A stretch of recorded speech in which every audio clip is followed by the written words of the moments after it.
جو اپنا دین بچانے کے لیے ایک غار میں چھپ گئے تھے اور اللہ تعالیٰ جل شانہ نے اپنے فضل سے ان کی حفاظت فرمائی۔ دقیانوس کے زمانے میں ایک مقتل تیار کیا گیا اور افسوس شہر کے اندر جو لوگ بتوں کی پرستش نہیں کرتے تھے ان کو اس مقتل میں لے جا کر کے قتل کر دیا جاتا۔ لوگ ڈرتے ہوئے بتوں کی پرستش کرنے لگے۔ اسی شہر میں صالح اور نیک خاندانوں کے کچھ لڑکے تھے جنہوں نے بتوں کی پرستش سے انکار کر دیا۔ بادشاہ نے ان کو بلایا اور کہا کہ تم اگر بتوں کی پرستش نہیں کرتے ہو تو تمہیں بھی مقتل میں لے جا کر کے قتل کر دیا جائے گا، لیکن تمہاری اٹھتی جوانیاں، ان فوان شباب، خوبصورت چہرے مجھے اس بات سے روکتے ہیں کہ تمہیں قتل کروں، لیکن میں اپنے فیصلوں کو صادر کرنے والا ہوں۔ البتہ تمہیں 3 دن کی مہلت دیتا ہوں، تم سوچ لو، ورنہ تمہیں بھی قتل کر دیا جائے گا۔ تو وہ نوجوان آپس میں مشاورت کرتے ہیں کہ کیا کیا جائے۔ کفر کو، بت پرستی کو تو کسی صورت میں ہم قبول نہیں کریں گے، دوسری صورت قتل کر دیے جائیں۔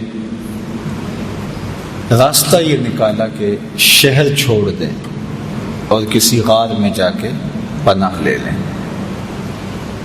تو ان سب لڑکوں نے گھروں سے کچھ ضروری سامان لیا اور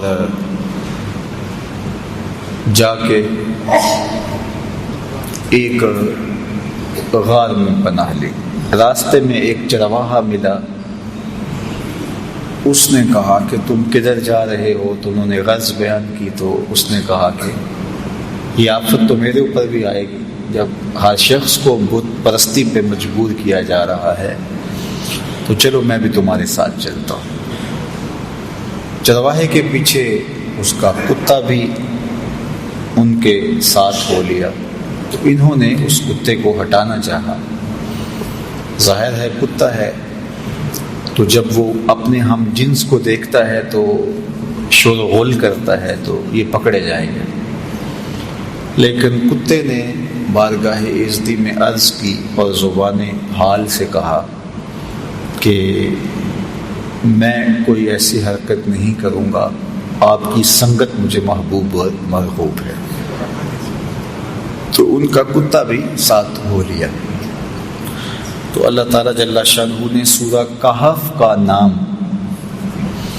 اس غار سے رکھا۔ کہف عربی میں غار کو ہی کہتے ہیں، اور یہ غار کہاں ہے؟ رقیم وادی میں ہے۔ یہ رقیم وادی کہاں ہے اس کے بارے میں علماء کا اختلاف ہے۔ امام قرطبی نے لکھا ہے کہ یہ اندلس کے قریب جگہ ہے جہاں رقیم وادی ہے اور اصحاب کہف کا غار ہے۔ اصحاب کہف کے غار کے حوالے سے ایک زیارت گاہ ترکی میں بھی موجود ہے جہاں لوگ جاتے ہیں، اور ان لوگوں کا خیال ہے کہ اصحاب کہف کی غار یہ ہے۔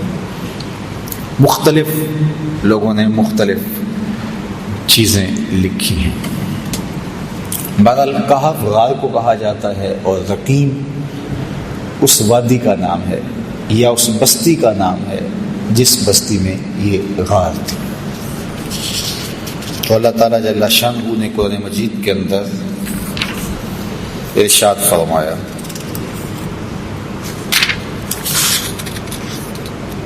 ام حسبت ان اصحاب الکہف والرقیم کانوا من آیاتنا عجبا۔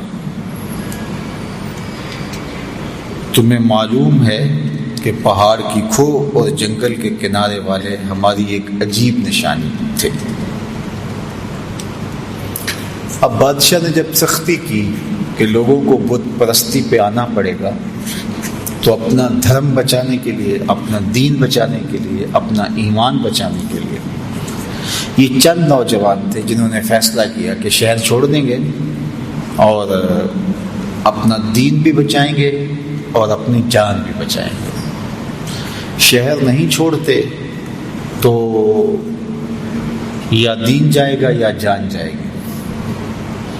اگر بادشاہ کی مان لیتے ہیں تو دین سے ہاتھ دھونے پڑیں گے، اگر نہیں مانتے تو جان سے ہاتھ دھونے پڑیں گے۔ تو تیسرا راستہ یہ نکالا کہ دین بھی بچ جائے اور جان بھی بچ جائے۔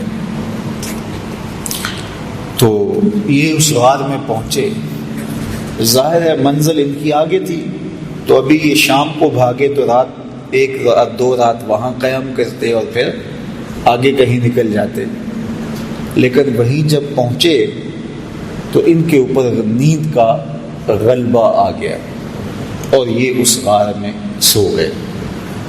جو ان کے ساتھ کتا چلا تھا وہ بھی غار کے دھانے پر بیٹھا، تو کتا بھی آغوش نیند میں چلا گیا اور یہ سوئے رہے، حتیٰ کہ 309 سال تک یہ نیند میں رہے۔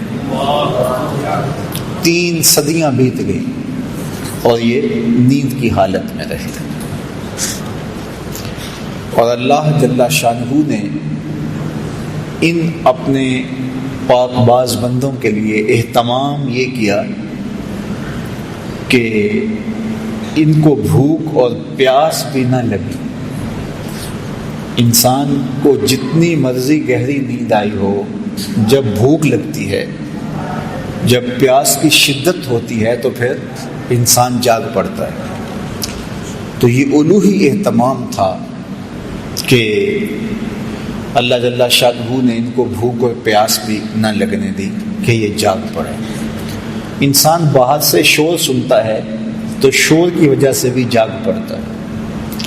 تو اللہ تعالیٰ جل شانہ ارشاد فرماتا ہے فَضَرَبْنَا عَلَىٰ آذَانِهِمْ فِي الْكَهْفِ سِنِينَ عَدَدًا، اور ہم نے اس غار میں ان کے کانوں پر گنتی کے کئی برس تھپکا دیے، کانوں پر تھپکا لگا دیا کہ کوئی نامناسب آواز جو ان کو بیدار کر دے وہ بھی ان کے کانوں تک نہ جائے۔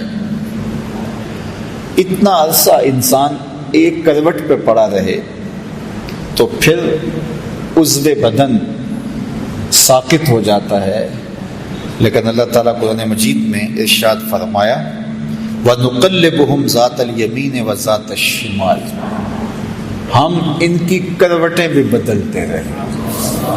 یہ سوئے رہے اور ہم اپنے فضل سے، اپنے کرم سے ان کی کروٹیں بھی تبدیل ہوتی رہیں۔ اللہ اکبر۔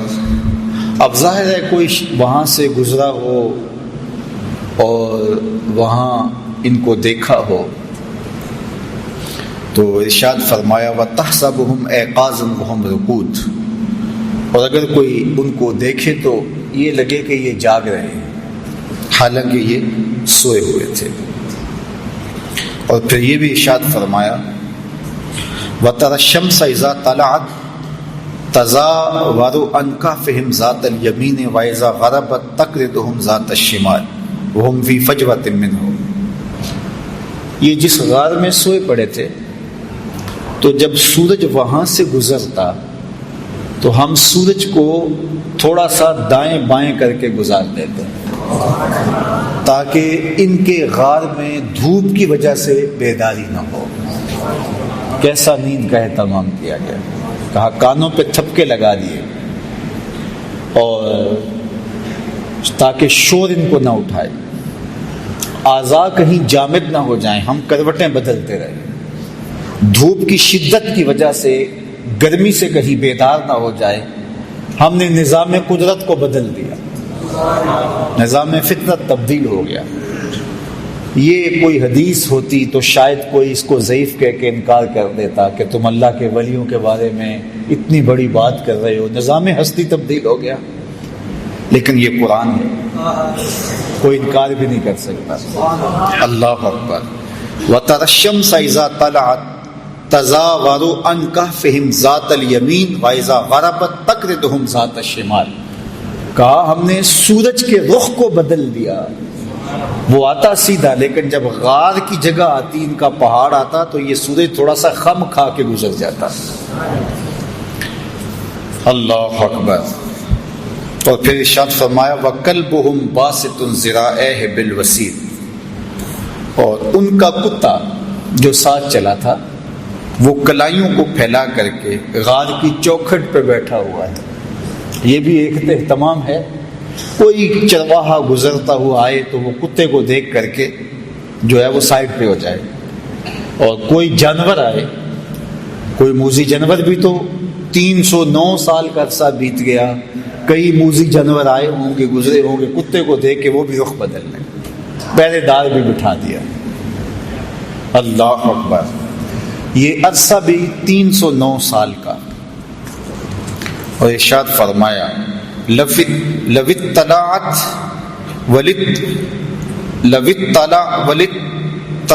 عَلَيْهِمْ لَوَلَّيْتَ مِنْهُمْ فِرَارًا وَلَمُلِئْتَ مِنْهُمْ رُعْبًا، اگر تو انہیں جھانک کر دیکھے تو ان سے پیٹ پھیر کر بھاگے، ان کی ہیبت تیرے سینے میں بھر جائے۔ ہم نے وہاں ایک خوف بھی رکھ دیا کہ کوئی اندر جھانک کر دیکھنے کی ہمت بھی نہ کر سکے۔ اللہ کے ولی سو رہے ہیں، قدرت نے الوہی اہتمام کر رکھے، سورج بھی رخ بدل کے گزر جاتا ہے، کتا غار کے دھانے پہ بیٹھا ہے، کوئی اندر آنے کی ہمت نہیں کر پاتا، ان کے کانوں پر ہم نے جو ہے وہ تھپکے لگا دیے، کوئی آواز بھی ان تک نہیں پہنچتی، دھوپ غار کے اندر جاتی نہیں ہے کہ وہ بیدار ہو جائے، بھوک اور پیاس کی شدت انہیں تنگ کرے اور وہ بیدار ہو جائیں، ایسا بھی نہیں ہے۔ اور وہاں ایک رعب رکھ دیا، ایک خوفناک منظر تھا وہاں کہ کوئی وہاں جاتا تو خوف سے آگے نہ جاتا، ایک رعب دل میں پیدا ہوتا تو وہ بھاگ جاتا۔ اور وہ کتنا عرصہ سوئے رہے وہاں؟ 309 سال تک۔ اللہ اکبر۔ 309 سال بیت گئے۔ اچھا، یہ ابھی آ کے سوئے ہی تھے، کچھ عرصہ کے بعد افسوس کا بادشاہ دقیانوس مر گیا، اور اس کی جگہ اس کا نیا جانشین آیا، وہ مرا، پھر دوسرا جانشین آیا، اس کا انتقال ہوا، پھر تیسرا، چوتھا، پانچواں، حتیٰ کہ وہ سارا نظام بدل گیا، اور بیدروس کا زمانہ آ گیا، اور یہ نیک اور صالح حکمران تھا، اور یہ اس بات کا خیال رکھتا تھا کہ لوگوں کو عدل و انصاف فراہم کیا جائے اور لوگوں کے عقائد درست ہوں، اللہ پر آخرت پر لوگوں کا ایمان ہو۔ لیکن ایک فتنہ اس کے دور میں بپا ہوا۔ کچھ لوگوں نے کہا کہ حشر اجساد نہیں ہوگا، یعنی قیامت کے دن روحیں ہوں گی جو اللہ کے حضور پیش ہوں گی، اور ان کا معاملہ ہوگا، جسم نہیں اٹھائے جائیں گے، حشر ارواح ہوگا، حشر اجساد نہیں ہوگا۔ یہ مٹی کے اندر بدن مل جائے گا، گل سڑ جائے گا، تو کیسے دوبارہ مٹی سے بدن کو اٹھایا جائے گا اور پھر حشر اجساد ہوگا؟ یہ بات سمجھ میں نہیں آتی۔ مشرکین مکہ کی سمجھ میں بھی یہ بات نہیں آئی، انہوں نے بھی یہی کہا تھا، وَضَرَبَ لَنَا مَثَلًا وَنَسِيَ خَلْقَهُ قَالَ مَن يُحْيِي الْعِظَامَ وَهِيَ رَمِيمٌ۔ سورہ یاسین کا آخر رکوع اٹھائیے۔ انہوں نے بھی کہا کہ جب ہم گل سڑ جائیں گے، ہڈیاں مٹی میں مل جائیں گے، تو کس طرح دوبارہ ہمیں اٹھایا جائے گا؟ وہ کہتے تھے یہ بات سمجھ میں نہیں آتی کہ ہم دوبارہ زندہ کیے جائیں، دوبارہ ان اجسام کو اٹھایا جائے۔ اور نضر بن حارث کہیں سے پرانی قبر سے کوئی بوسیدہ سی ہڈی اٹھا لایا، اور ہڈی اٹھا کر کے حضور کے سامنے آ کھڑا ہوا، اور ہڈی کو، بربری سی ہڈی کو یوں حضور کے سامنے توڑتا ہے، اور اس کے ریزے زمین پہ گرتے ہیں، اور ساتھ حضور علیہ السلام سے مخاطبت کرتے ہوئے کہتا ہے ان ہڈیوں کو کون زندہ کرے گا؟ جو میرے ہاتھوں کے معمولی لمس کو بھی برداشت نہیں کر پا رہے ہیں، ان کے ریزے ریزے ہو رہے ہیں۔ آپ جو دین لے کر آئے ہیں اس دین میں یہ ہے کہ ان ہڈیوں کو بھی زندہ کیا جائے گا، تو مجھے بتائیے ان ہڈیوں کو کون زندہ کرے گا؟ قل یحییھا الذی انشأھا اول مرہ وہو بکل خلق علیم۔ فرمایا محبوب فرما دیجئے یہ تو ہڈیاں ہیں، جب ہڈیاں بھی نہیں تھی جس نے انسان بنا لیا وہ ہڈیوں کو بھی زندہ کر لے گا۔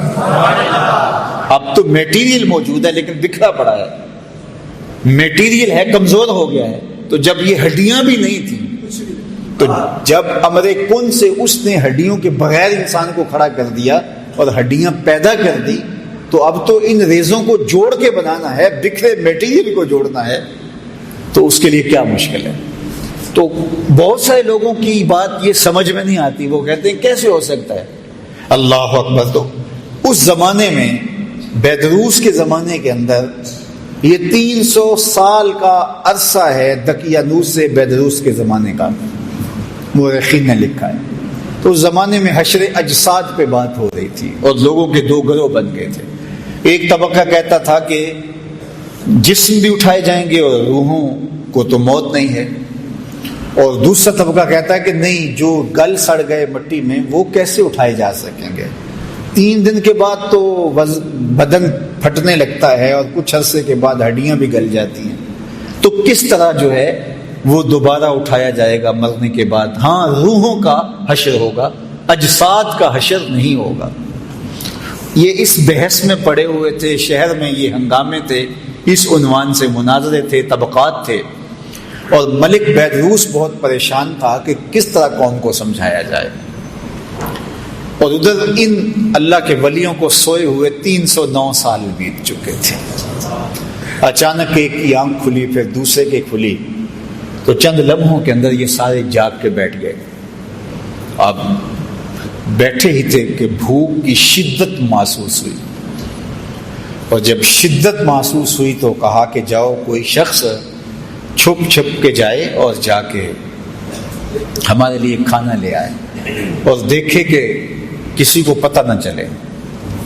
پہلے تو پریشان ہوئے کہ ہم کتنی دیر سوئے ہیں، بعض نے کہا دن کا کچھ حصہ سوئے ہیں، رات کو آئے تھے اور اب چاشت کا وقت ہے تو بس ہم کافی دیر سے سوئے ہوئے ہیں۔ بعض نے کہا نہیں، ہم شاید پرسوں سے سوئے ہوئے ہیں۔ جب دیکھا تو ناخن بڑے ہوئے تھے تو بال بھی بڑے ہوئے تھے، تو کہا ہمارا معاملہ کوئی عجیب ہی لگتا ہے، ہمارے بدن پہ اتنی تھکن بھی نہیں ہے کہ ہم مدتوں سوئے ہوں، اور پھر کیسے ہو سکتا ہے کہ ہم اتنی دیر سوئے رہے ہوں، اور جو ہے وہ کیسے ممکن ہے؟ تو پھر کہنے لگے خیر ہمارا معاملہ کچھ عجیب سا ہی ہے۔ اور انہوں نے پہلے تو بحث کی، قالوا لبسنا یوما او بعد یوم، پھر کہا قالوا ربکم عالم بما لبستم، اللہ خوب جانتا ہے ہم کتنی دیر سوئے، چھوڑو اس بحث کو، بھوک کی بڑی شدت ہے تو کوئی جائے اور جا کے شہر سے چھپ چھپ کے چلا جائے اور کھانا لے آئے۔ تو ان میں سب سے سینئر اور بڑا جو شخص تھا اس کا نام حضرات مفسرین نے یملیخہ لکھا ہے، تو اس کو انہوں نے جو ہے وہ سونے کے سکے دیے اور کہا جاؤ تم جا کے شہر سے کوئی کھانا لے آؤ۔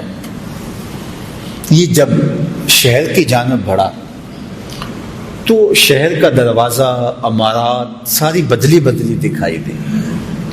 ابھی کل ہی تو نکلے تھے اور ماجرا کچھ اور تھا، آج عمارتیں کچھ اور ہیں۔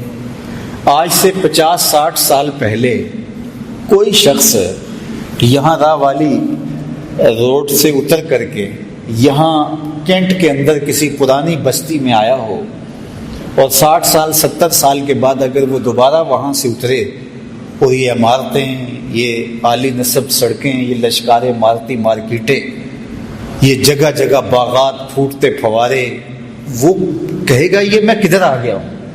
میں 80 سال قبل آیا تھا، یہاں تو یہ بستی ہوتی تھی، یہاں قبرستان ہوتا تھا، یہاں پیپل کا درخت ہوتا تھا، یہاں برگد کا سایہ دار گھنا شجر ہوتا تھا، یہاں کنواں چلتا تھا، یہاں کھیت تھے، یہ کیا منظر ہے؟ تو اب اس بات کو تو 300 سال گزر گئے تھے۔ تو حضرت یملیخہ جب داخل ہوئے شہر میں تو شہر کا نقشہ ہی بدلا ہوا ہے۔ لیکن جب لوگوں کو دیکھا تو شکلیں وہی تھی، ملتی جلتی۔ خیر ایک عجیب حیرت ہے، ایک نانبائی کی دکان پہ گئے اور اس سے کھانا طلب کیا، انہوں نے کھانا دیا تو انہوں نے جب اس کو سکے دیے تو وہ حیرت زدہ ہو گیا کہ، اور غور سے دیکھا، کہا یہ تو دقیانوس کے زمانے کے سکے ہیں۔ اس کو لگا کہ اس کو کوئی پرانا خزینہ ملا ہے، پرانا کوئی خزانہ ملا ہے، اور انہوں نے کہا کہ یہ تو دقیانوس کے زمانے کے ہیں۔ تو اس نے کہا کہ یہ دقیانوس کا زمانہ نہیں ہے۔ کہا وہ تو 300 سال ہو گئے اس دنیا سے کوچ کیے ہوئے اس کو۔ تو کہا کہ یہ کیا تم بات کر رہے؟ اس نے کہا تم کیا بات کر رہے؟ تو جب جھگڑا طول پکڑتا ہے تو بازار کے لوگ جمع ہو جاتے ہیں، حتیٰ کہ کوتوال شہر بھی آ جاتا ہے اور پکڑ کے بادشاہ کے دربار میں لے جاتے ہیں کہ یہ نوجوان عجیب باتیں کر رہا ہے۔ کہتے میں یہ تم کیا بات کر رہے ہو، اس کا ذہن ٹھیک ہے، کیا ماجرا ہے؟ تو بادشاہ نے اس کو کہا کہ کیا ماجرا ہے؟ تو اس نے بتایا کہ ہم تو اپنا دین اور دھرم بچانے کے لیے شہر سے نکلے تھے، دقیانوس کا زمانہ تھا، تو اب یہاں بدلے ہوئے حالات، ہمارے پاس سکے ہیں، ابھی کل کی بات ہے۔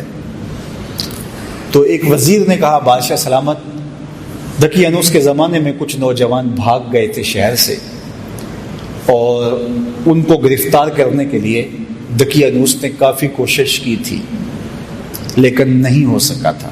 پھر تختیوں پر ان کے نام لکھوا کر شاہی خزانے میں رکھ دیے تھے اور کہا تھا کہ یہ جب بھی پکڑے جائیں ان کو کڑی سزا دی جائے، تو کہیں یہ وہی نوجوان نہ ہو۔ تو وہاں سے وہ تختیاں لائی گئی اور اس کے اوپر وہی نام لکھے ہوئے تھے۔ تو حضرت یملیخا کو بھی بات سمجھ آ گئی، ان کو بھی بات سمجھ آ گئی۔ قرآن مجید نے یہ سارا منظر نامہ بیان کیا ہے۔ اللہ اکبر۔ پھر یہ لوگ بادشاہ سمیت یملیخا کو لے کے ان کے غار تک پہنچے، اور جب لوگوں کو آتے ہوئے دیکھا تو یہ سارے گھبرا گئے کہ ہم پکڑے گئے، کیونکہ غار کے اندر موجود باقی لوگوں کو تو پتہ نہیں تھا کہ وہاں ماجرا کیا ہوا اور ہم کتنا عرصہ سوئے رہے۔ تو جب یہ بہت مضطرب ہوئے تو حضرت یملیخا بھاگ کر آگے چلے گئے اور جا کے ان کو ساری کہانی سنائی کہ اللہ نے ہمیں عرصہ تک سلائے رکھا۔ اور پھر یہ بادشاہ کی قیادت میں آیان سلطنت کے لوگ جا کے اصحاب کہف سے ملے، ان سے ملاقات کی اور یہ ان سے ملے، اور پھر وہ جو مسئلہ تھا حشر اجساد نہیں ہو سکتا، حشر ارواح ہوگا، تو یہ مسئلہ بھی حل ہو گیا کہ جو رب بغیر کھانے اور کھلانے اور پلانے کے 309 سال تک ان بندوں کو زندہ رکھ سکتا ہے، وہ قبروں میں سے بھی اٹھا لے گا اور جسموں کے ساتھ اٹھا لے گا۔ تو یہ ان سے ملے، اس کے بعد ان کو دوبارہ طبی موت واقع ہو گئی، اور وہیں ان کو اس غار کے اندر ہی دفن کر دیا گیا اور آگے دیوار چن دی گئی۔ وہاں اللہ نے قرآن مجید میں ارشاد فرمایا کہ یہ سب وَكَذَلِكَ أَعْثَرْنَا عَلَيْهِمْ، یہ کیوں سب کچھ ہوا؟ لِيَعْلَمُوا أَنَّ وَعْدَ اللَّهِ حَقٌّ، تاکہ لوگوں کو پتہ چل جائے کہ اللہ کے وعدے سچے ہیں۔ وَأَنَّ السَّاعَةَ لَا رَيْبَ فِيهَا، اور قیامت کے قائم ہونے میں کوئی شک نہیں ہے، اجساد کا ارواح ہوگا۔ اذ یتنازعون بینہم امرہم فقالوا ابنوا علیہم بنیانا۔ اللہ اکبر۔ فرمایا پھر وہ وقت بھی آیا وہاں کے لوگوں کا اختلاف ہو گیا، بعض نے کہا کہ یہاں جو ہے وہ عمارت کھڑی کر دی جائے، لیکن وہ لوگ جو غالب ہوئے انہوں نے کہا یہاں ہم مسجد بنائیں گے۔ ارشاد فرمایا قال الذین غلبوا علی امرہم لنتخذن علیہم مسجدا، ہم یہاں مسجد بنا دیں گے تاکہ یہاں لوگ آ کر کے نماز پڑھیں اور پاک بندوں کی قربت کی برکتیں حاصل کریں۔ تو ان کو وہاں دفن کر کے غار کے آگے دیوار کر دی گئی اور ساتھ مسجد بنا دی گئی، اور یہ بادشاہ وقت کے حکم سے، آیان سلطنت کے مشورے سے یہ ہوا۔ اللہ اکبر۔ اب اللہ تعالیٰ قرآن مجید میں ارشاد فرماتا سیقولہم ثلاثۃ رابعہم کلبہم، بعض نے کہا 3 تھے، چوتھا ان کا کتا تھا۔ وَيَقُولُونَ خَمْسَةٌ سَادِسُهُمْ كَلْبُهُمْ، بعض نے کہا 5 تھے، چھٹا ان کا کتا تھا، رجمًا بالغیب۔ یہ ان کی اس طرح کی باتیں ہیں، ان کے اندازے ہیں، ان کی تک بندیاں ہیں۔ وَيَقُولُونَ سَبْعَةٌ وَثَامِنُهُمْ كَلْبُهُمْ، بعض نے کہا کہ وہ 6 تھے اور 7واں ان کا کتا تھا، 7 تھے 8واں ان کا کتا تھا۔ قُلْ رَبِّي أَعْلَمُ بِعِدَّتِهِنَّ مَا يَعْلَمُهُمْ إِلَّا قَلِيلٌ۔ ارشاد فرمایا کہ تمہارا رب خوب جانتا ہے، محبوب آپ فرما دو میرے رب کو خوب پتہ ہے وہ کتنے تھے۔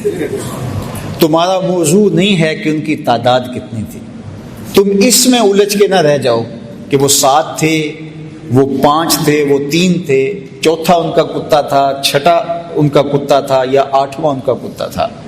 تمہارا موضوع یہ نہیں ہے، تمہارا موضوع یہ ہے کہ مر کر دوبارہ اٹھنا ہے اور ایک ایک عمل کا حساب دینا ہے۔ بعض اوقات ہدایت حاصل کرنے کی بجائے لا یعنی ابحاث کے اندر مبتلا ہو کر کے ہدایت کو لوگ ضائع کر دیتے ہیں۔ تو کہا کہ تمہارا یہ رب خوب جانتا ہے وہ 3 تھے یا 5 تھے یا اس سے زیادہ تھے، تمہاری کیا غرض، جتنے بھی تھے تمہاری نظر اس مقصد پہ ہونی چاہیے تھی کہ انہوں نے کفر کو قبول نہ کیا اور شہر چھوڑ دیا، اور تمہاری نظر اس پہ ہونی چاہیے کہ 309 سال تک بغیر کچھ کھائے پیے وہ زندہ رہے اور اللہ نے ان کو اٹھا لیا، تو تمہیں بھی حشر کے